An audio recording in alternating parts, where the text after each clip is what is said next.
A bait that has a tighter wiggle to it.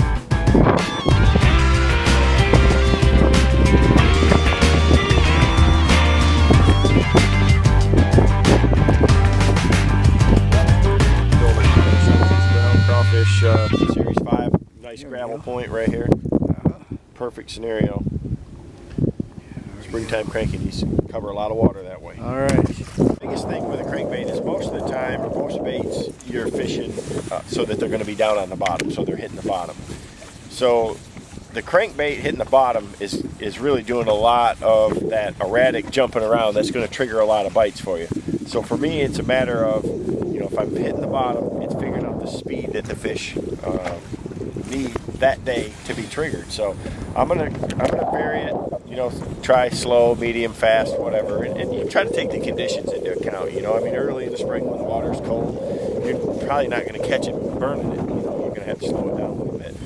Sometimes when you're going along and all of a sudden you hit something and you stop it for a second, just down, and one bites it, then you want to stop it a lot. You know, so I'll do a lot of stop and go.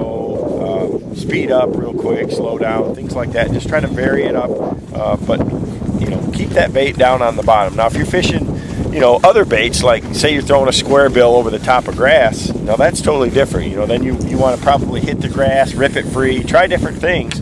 But once you get a bite, man, just analyze exactly what you were doing, what was happening, exactly how deep it was. You know, I mean, just like right here, I'm fishing a transition gravel rocky bank. It tapers slowly out.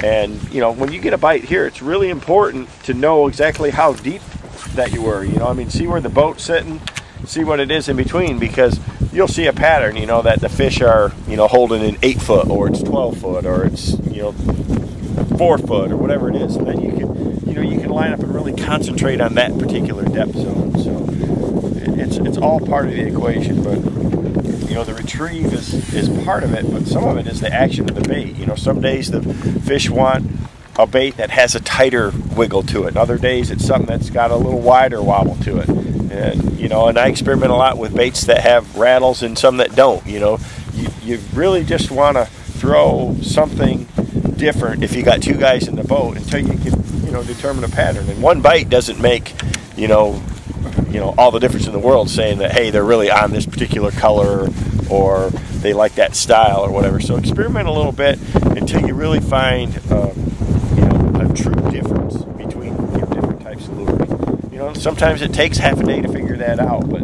then you can spend the second half of the day doing what the fish want. A bait that has a tighter wiggle to it.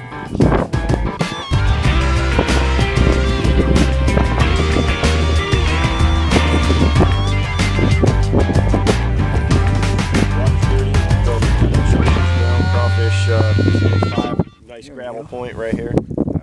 Perfect scenario. Springtime crankies cover a lot of water that way. All right.